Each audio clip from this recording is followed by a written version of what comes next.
Hello and welcome to the AskDrBen podcast. I'm your host, Ben Johnson.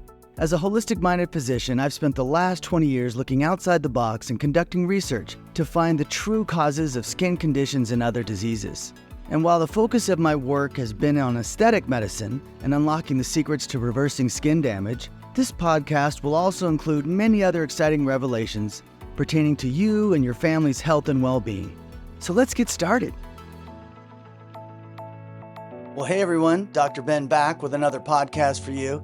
Today I wanted to take a deeper dive, if you will, into understanding the processes that we want to address as it relates to how does the skin function. So today is a deep dive into the function of the skin so that it can better help you and better help us understand how to treat it. You're going to get a little bit more about the logic behind our treatments and I think, a better understanding of why the serums that we employ make sense.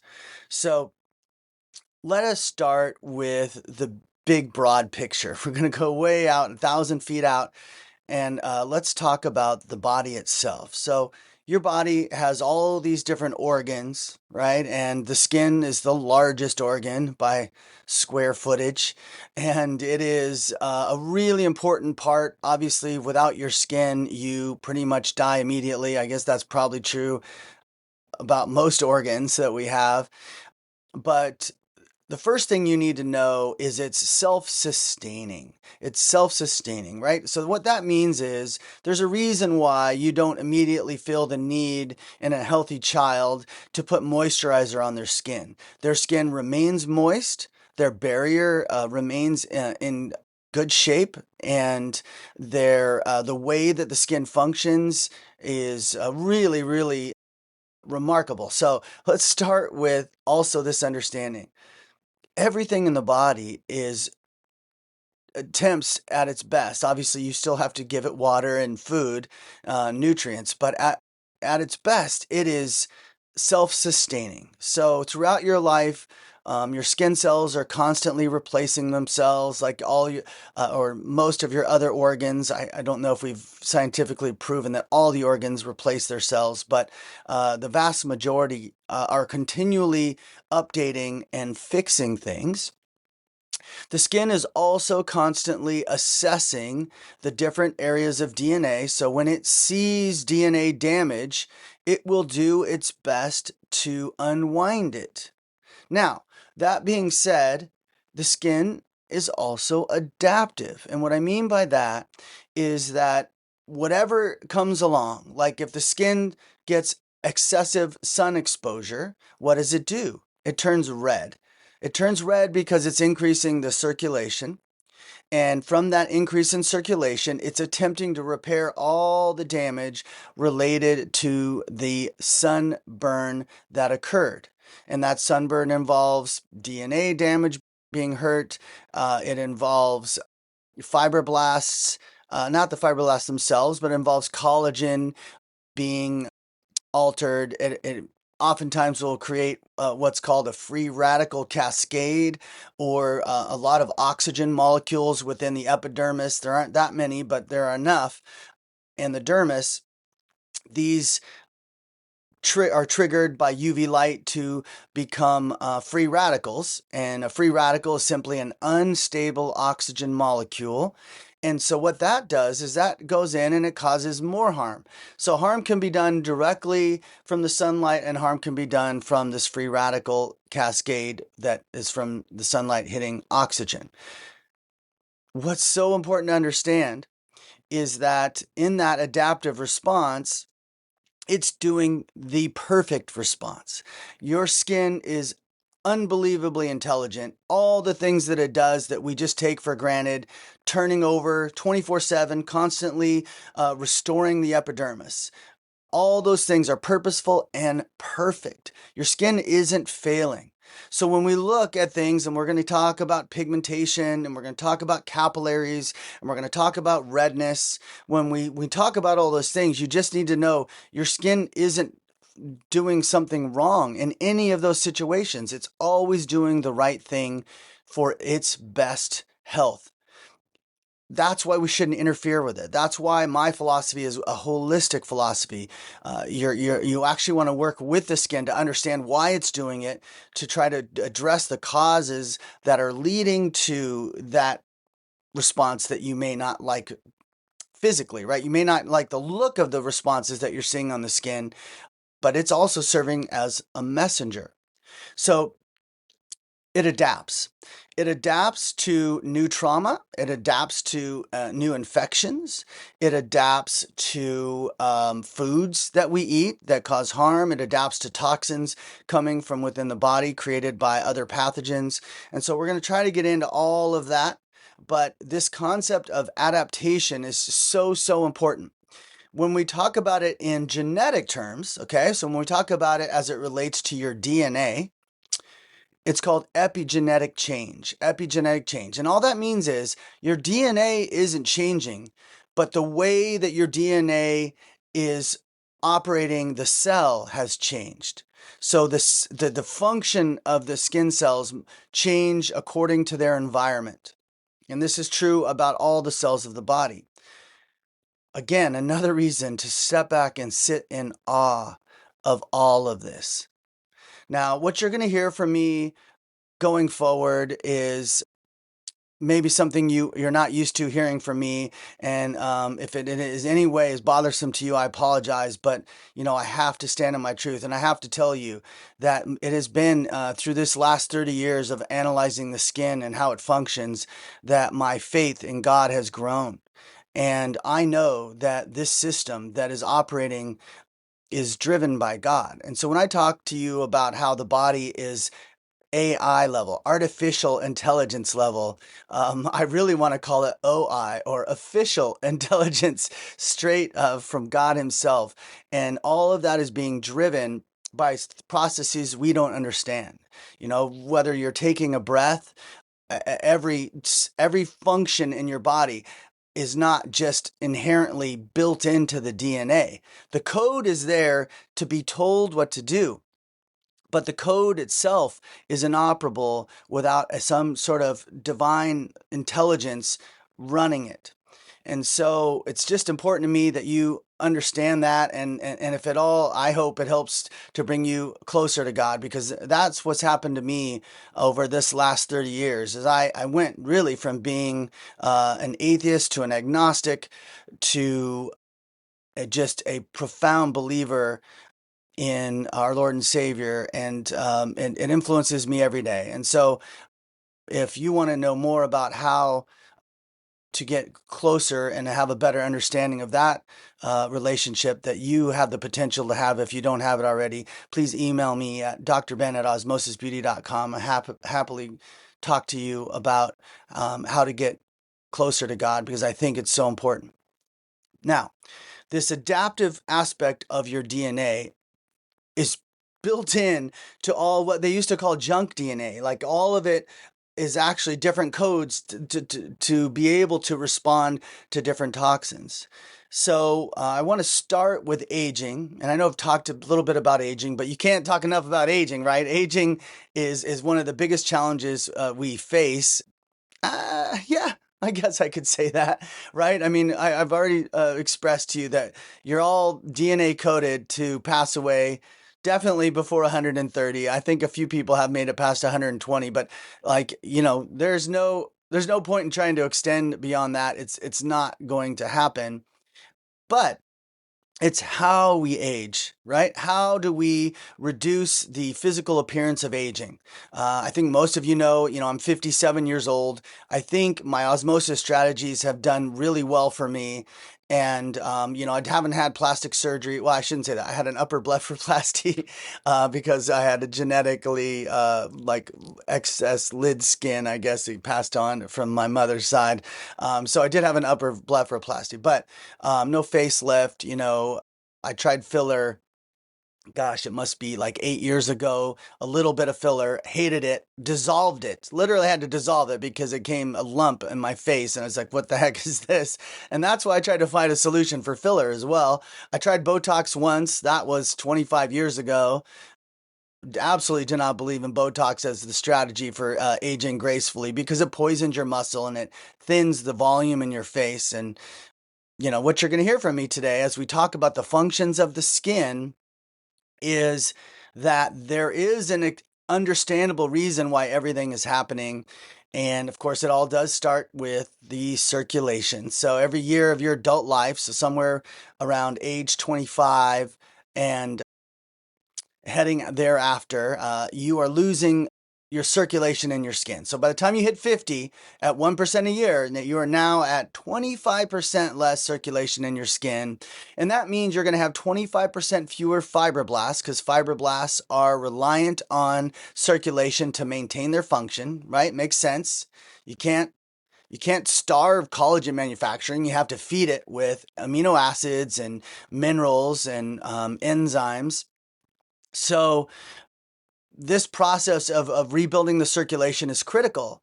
And it's one of the reasons why I am against using any kind of laser that is designed to close capillaries. We're going to talk about capillaries here.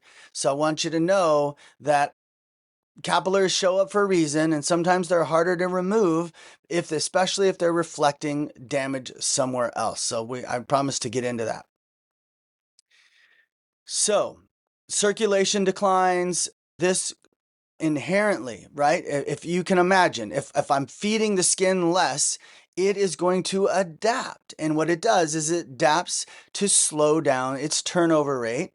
And the slowdown of this turnover rate is evident in the skin a little bit. I mean, honestly, if your skin is 30 days, and I'm talking about your epidermis, right? Your epidermis sits on the outside, your dermis is the layer beneath that, and then you have, your subcutaneous fat, well, your hypodermis, your subcutaneous fat. Then we get down to fascia and muscle. And within that fascia muscle section are structural fat pads. Structural fat pads. They're not everywhere in the body, but they are in strategic locations designed by God to make you look the way you do. And they are genetically created, and they're literally like sacs. They're not just loose fat sitting around. They're not like the fat cells of your subcutaneous fat. They're like large, like high volume fat cells. Like if you think of a fat cell as a bunch of soccer balls, this would be like a float, like a float you might put out on the ocean to lay on. And so that would be your structural fat pad. So all of this influences volume. And so just going quickly back to Botox, when you poison your muscle, which is not the reason, your muscle's not the reason why you have a wrinkle, it's the volume loss in your skin. And so you're still doing the same, let's just say we're talking about the lines 11s between the brows, you're still doing the same muscle motion, but you've lost the volume right here. So now the collagen can move as a result. Like collagen is separating. Because yes, you're losing collagen as well. And yes, by age 50, I'll just keep using that number because it's easy to remember the 25%. By age 50, because you're aging, you lose collagen about 1% a year starting at age 25. So at age 50, you have 25% less collagen in your skin. But collagen, honestly, is just this tiny, tiny little layer related to the wrinkles. So it's absolutely a part of fine lines, but it's a 20% part by my estimation. It's only 20% of the story, and yet it is really the entire conversation when it comes to skincare strategy. Right, everyone's just talking about that, and that is the mistake. That is the mistake. So, through this process of adaptation, your skin makes less collagen and elastin. Yes, and over time, depending on the number of sunburns you've had, and I've had a massive number of sunburns. You saw me with a sunburn not too long ago on an Insta Live. I still get them occasionally. I hate it when I do. There's always some reason here or there that it happens. It's always, I guess, fodder for my competitors as well. But It is what it is. I love the sun. Occasionally, I'm going to get a burn. Good news is, I make products that address that really, really effectively. As you can see, all the sunburns I've had, and you can see my skin where it is today. Still have some liver spots that are in process, and other than that, I'm really pleased that I was able to reverse a lot of that damage. And I've told you, tanning beds in my youth for years because I was in Seattle being an idiot. So, the process of restoring collagen and elastin is an important one, and absolutely it should involve trying to help your skin recruit fibroblasts. It should try to help your skin create more collagen. But I will tell you, it's my new understanding that the FDA would like me to tone down my language, and I understand it. I understand the rules that apply. So I want to make sure that I'm giving you the proper information without going across any lines. So you might hear me speak a little bit differently for that reason.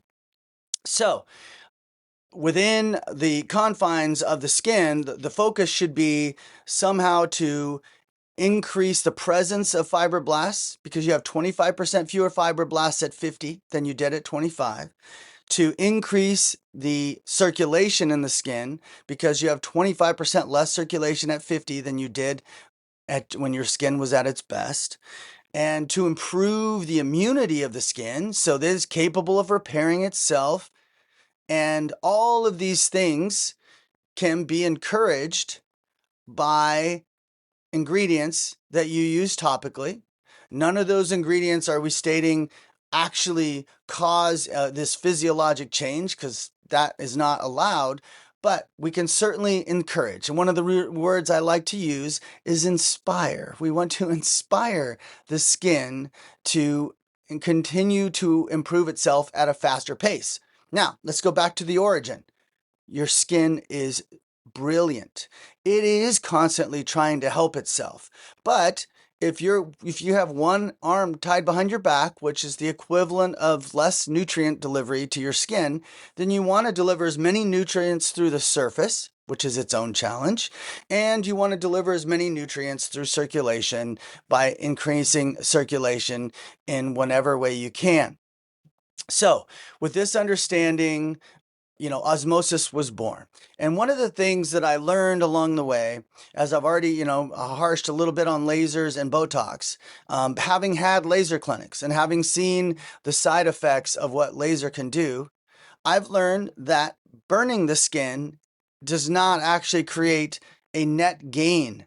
And this is where it gets so confusing, because when you initially burn the skin, which is what every laser does, which is what every high strength ultrasound device does, high velocity ultrasound, anything that even even electrocuting the skin harms it, right? So there are so many devices out there, and they're all wounding in their effect, and that is a net negative. And I hate to say it, but even putting needles into the skin is a net negative on its own.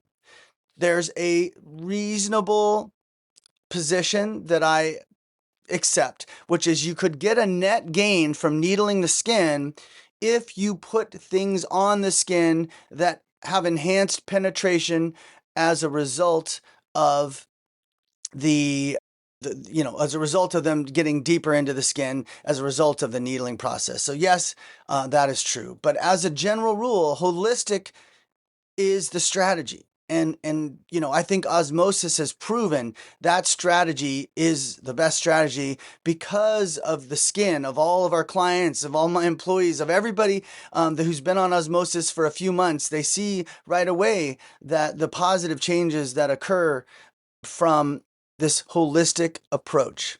So how do you holistically enhance the penetration of actives? And I'm not saying where they penetrate to. I'm just saying I'd like to enhance the penetration of active ingredients. So I use liposome delivery. Liposome delivery is something that pharmaceutical companies use. It's not all liposomes are the same. So There's liposomes made of bone, for example. They do nothing because even though their penetration might be slightly better than a regular ingredient and the stability of the ingredient is better than it would be otherwise, if you wrap an ingredient in bone and put it on the skin, your skin is not breaking down bone. I think the study said for 7 years. So you can pretty much bet that you're getting zero advantage from a liposome made of bone material. I've seen a lot more of this lately, so keep an eye out for it. And I don't really see a lot of other people trying to enhance penetration, but you really do want to enhance penetration if you want to help. And like I said, wounding the skin regularly with a needle is not a good idea. Now, we have a tool called an Epic tool, which simply creates a temporary dent in your stratum corneum.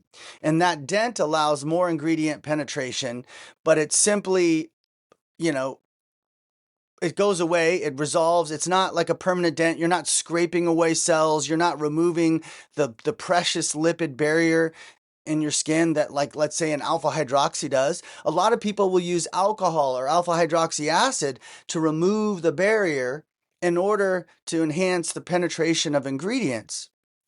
But what I'm telling you is the ingredients get in slightly better, but because you've wounded the barrier, you're going to create things like oily T-zone, which is a response to dehydrated skin. You're going to dehydrate your skin. You're going to cause your skin to be more sun sensitive. That's right. When you go outside after having removed some of your lipid barrier or having exfoliated some of your surface corneocytes, your stratum corneum, if you go out in the sun in that situation, you will find that in fact you're getting more sun damage than you wanted to get. So, holistic is the way to go. You just have to trust me. You do not want to be putting on a regular basis high strength alpha hydroxys. You'll see in a couple products I use, for example, 1% L-lactic acid, because that is a natural moisturizing factor. But if I used 10% L-lactic acid, I would be tearing down the barrier. And so, yes, I might have some moisture, but when you tear down the barrier, what happens? You dry out. So you could see where the dilemma lies. And I'm just telling you, this was decades of me constantly questioning and analyzing. And honestly, if you want to know the truth, asking God for advice. And it was really only in the last decade that I think he began to share with me these concepts that I share with you today. And it was just a reward for my faith and a reward because my heart was in the right place. And you know this. If you've worked with me, if you've met with me, you know that I'm constantly just thinking about how can I get you better from whatever you are suffering from. And so that reward came with all kinds of inspirations that you see today. And there are more to come. I'm so excited about our new device. Just trying to get it over the finish line, my gosh. But always exciting to share with you these innovations, especially when they have life-changing effects on so many people. So, with that understanding, let's move to the other aspect of the skin, which is it also plays a role in detoxing. So, unlike what you learned in school and what you might read about in your dermatologic textbooks, your skin, acne and rashes on your skin are a purge of toxins. So you can have a rash when you have a virus, and that rash is because those viral proteins are being dumped out of the skin. It doesn't necessarily mean the virus is right there at the skin level. It's not a local skin infection in most cases, let's say. It just means that your skin is choosing to dump toxins out of those different zones. And that's where I still don't have the answers. I mean, we map the face, and I'm telling you that map is so accurate, right? So large intestine, small intestine, stomach, esophagus, end of the colon, liver, all this stuff is a purging in various areas. And it's not just purging. If you get a rash on your neck, your liver is wounded. Rash on the neck, your liver is wounded, and it's showing you that. And so I can just tell you this map is consistent, and the liver goes all the way down the arms, which is why people get liver spots, which is why you see AKs usually in the head, neck, chest, and arms, because the AKs, actinic keratoses, come from liver damage. and they are reflective of DNA damage, and they are precancerous. I'm not denying any of that, but I am telling you that your skin is constantly revealing to you with high precision. There is a very specific reason why you're purging toxins out of specific zone here or there in what we call acne. And the same thing is true with rosacea. When your skin shows redness, it's showing it in patterns related to how the organs are being compromised. So if you have rosacea, let's say in your transverse colon, interesting that it's transverse across the forehead, in your transverse colon, then you're going to be red there. Now, what causes that? In my experience, the cause is an increase of candida in the transverse colon or in the small intestine or in the, other parts of the large intestine. So that's going to show up on your face, and you need to understand the patterns of the face inside and out. Okay? This is the podcast to tell you once again, become a master of your craft. Learn this mapping. It will serve you every day and all day long. Every day and all day long. So, there are different patterns of redness. Now, some redness is temporary, right? You could have, let's just say, a compromised colon, and you eat spicy food, and that spice, because your colon's, let's just say your microbiome is compromised, or the mucosa of the colon is compromised for bad food, for bad diets, or from supplements, then spicy food is going to cause a much stronger reaction in you than it might in someone else. And we always leave room for allergy, but honestly, allergies are the least common reason for getting red in the face. So when you recognize these reactions, you need to go to the source. And the only way you're going to do that is mapping. Your skin reveals that to you. Now, that's a temporary reaction, but it shows that there's a deeper problem that's going on. But you also have longer term reactions. So what is that? That's typically going to show up as a liver issue. And the funny thing about the liver, and the unfortunate thing from a skin mapping perspective, is it also involves the face, but it also involves the jaw, and it involves the neck and the shoulders and the arms. The liver shows in a lot of different areas.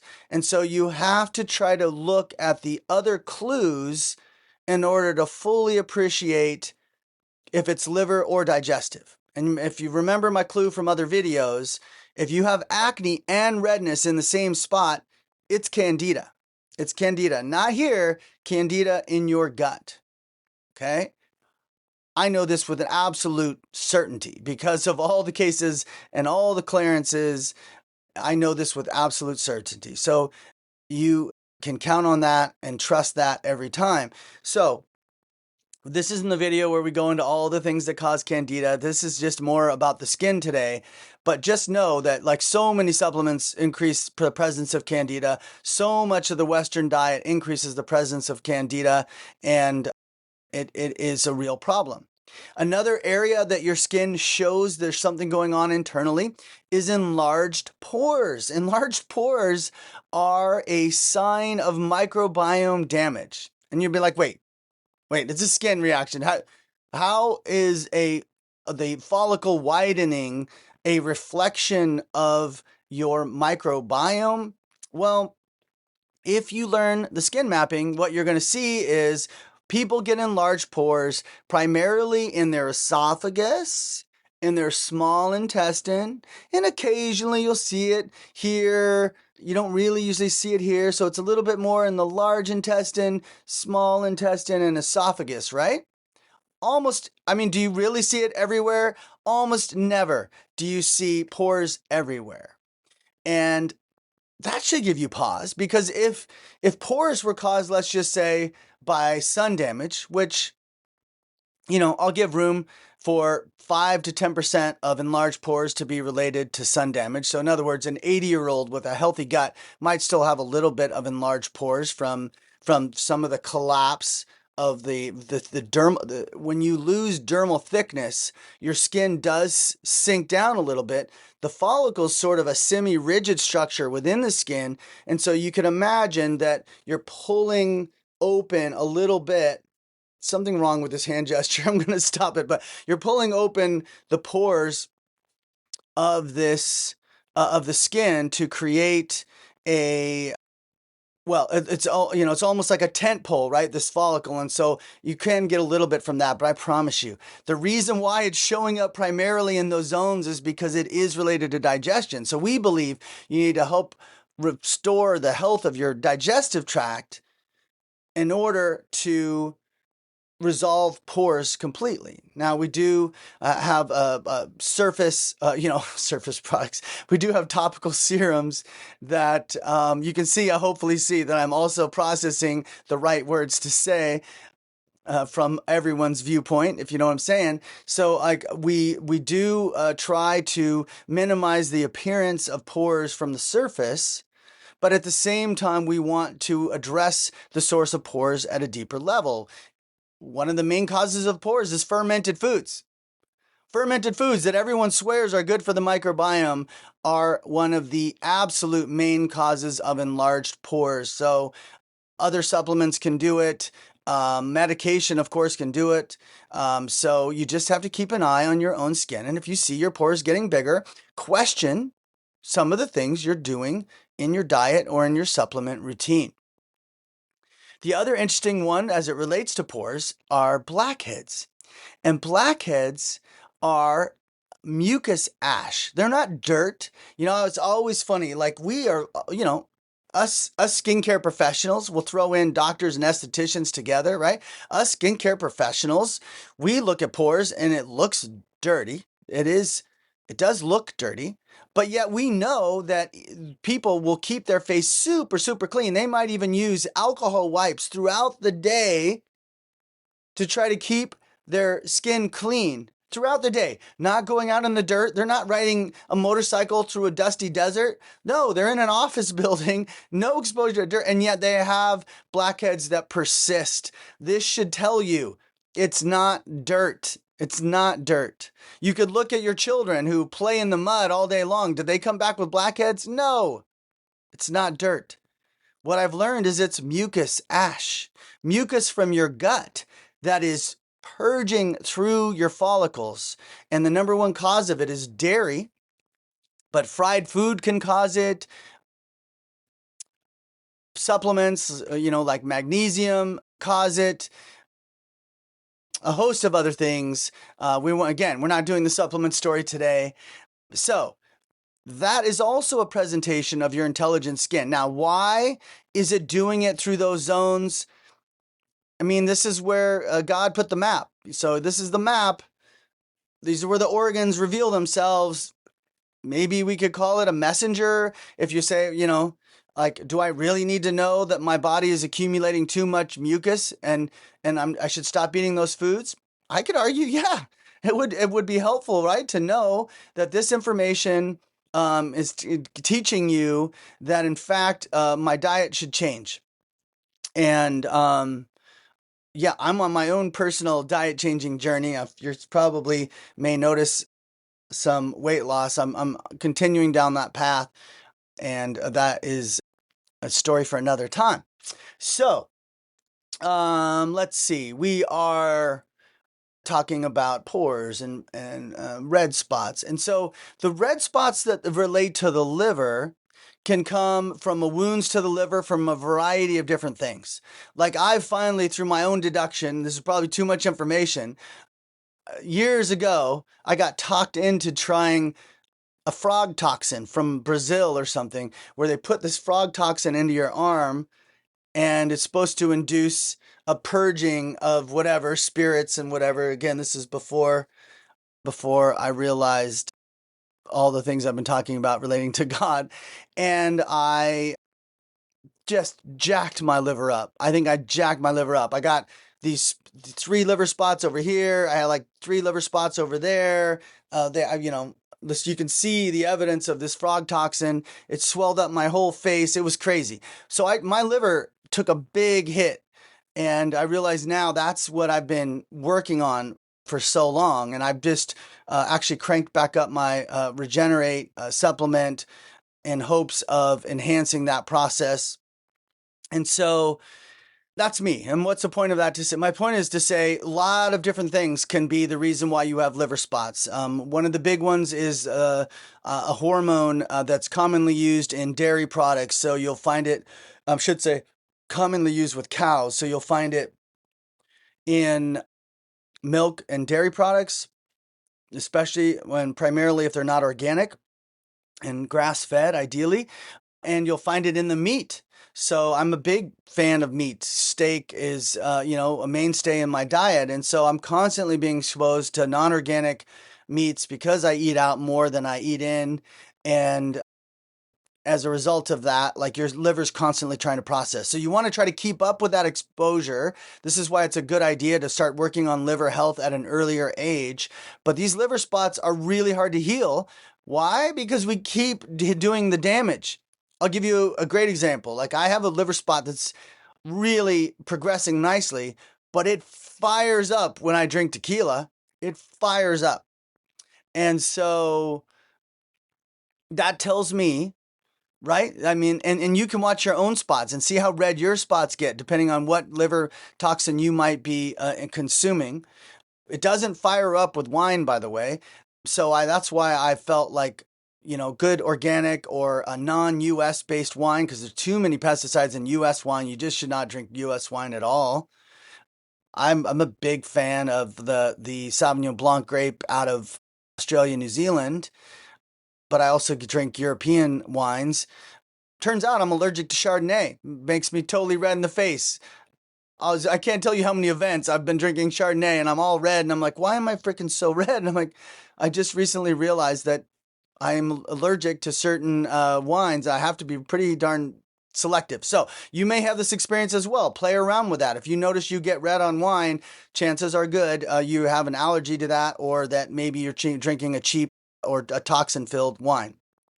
And so I see if I want to cover anything else. So these liver spots are harder to heal, but you definitely want to be working on those. Things like melasma, that's due to liver damage as well. And again, there's a wound in your skin that, obviously we would like to resolve, but there's also a related wound in the liver that we would also like to resolve in order to see proper clearance from these things. So as always, Osmosis has created protocols to help you in different ways. And so I encourage you to look at our protocols and see which ones make sense for you and whatever skin condition you have. And I hope this helped you better understand why it's so important to do a holistic approach. And maybe I just should say one more closing thing about trauma. So when you use a laser on your skin, you are creating a burn wound. I mean, there's that's scientific fact, right? That's the whole point of the wavelength they chose, was to literally target either something in your face that's red, which is a specific type of wavelength of laser, or something in your face that is blue, or something in your face that is, some things actually are designed to target a depth. So they will actually heat up a certain depth in your skin. That's where it focuses its energy. So for this reason, it's just a bunch of burns. And the only question is, after I burn my skin, does my skin recover 110%? And the research is in, guys. The research is in. If you burn your skin, it recovers less than 100% every time. Less than 100% every time. There is no accumulation of collagen beyond what you had before you burned your face. And there is the reason why you should never consider those procedures. The idea is that if you can encourage your skin to make collagen and elastin more efficiently without hurting the skin, there is the potential of a net gain. I'll call that a theoretical potential, and let your own eyes observe the changes in your skin on osmosis. But it is the strategy that makes most sense. And I hope you listen to me. If you do Botox, you will kill your muscle over time. You will lose volume in your face. And I was going to end, I just forgot. I didn't quite finish the whole rest of the skin story. So The other thing that goes as we age are the structural fat pads under our skin, and they're all over your face. They're all around your mouth. They hold your face up like this. So when they flatten, you get the 11s, you get the lines on the forehead, you get the lines here, you have the drooping of the eyelids, you have a sunken under your eyes, you get the marionette lines because your skin's falling in this way because the fat pads are gone. You get the nasolabial fold enhancement. You can see your neck. There's a fat pad right here, so you can see your neck get all wrinkly. All of this is related to the structural fat pads, and I'm just telling you, it's 80% of the lines and wrinkles on your face. And there's no answer except for one, and that is to help restore the volume of the fat pads in the body. And, different people have different theories. My personal theory, and the one I filed a patent on, is that if you give your body the right lipids, it will restore the lipids in the right areas and not in other areas. Because subcutaneous fat can be enhanced by too much pizza, but subcutaneous fat will not be enhanced by good fatty acids, by the really selectively good fatty acids in the right balance. All right. If you just drank my recovery all morning, some of that fat could go to the wrong fat zones because you're overwhelming its ability to process it. We give you protocols to follow very precisely for a reason. And by the way, how did I come up with those protocols? I'm just telling you, God shared these ideas with me along the way, and it's such a beautiful experience. And so I encourage you in these last words, if you don't have a relationship with God, I encourage you to have one, to try, to go back, to read the Bible, to get closer. It'll enhance every part of your life. And there might be a purging period, a testing period, but push through that. Hold your faith through that and watch the rewards come and watch your understanding of your own body come. And by the way, where do you think intuition comes from? Intuition isn't manufactured out of the air. Intuition isn't a spontaneous brain firing of your synapses. It's not. It's divinely provided to you. And the clearness of your intuition, which drives me every day, which helps me help you in all your cases every day, that comes from one source, and that's God Himself and the Holy Spirit, of course. So I encourage you to go learn, study, memorize the skin mapping, understand how the body works holistically, treat your skin the way you want to be treated. You don't want to burn your face in order to try to get a result. You don't want to poke at your face to try to get different results. You want to encourage your skin to get younger. You want to age gracefully. And I'm telling you, hopefully you consider me a living example that it is possible. And I want to help you do it. So any questions from all this, you know where to find me. Dr. Ben at osmosisbeauty.com, Dr. Ben at osmosisbeauty.com.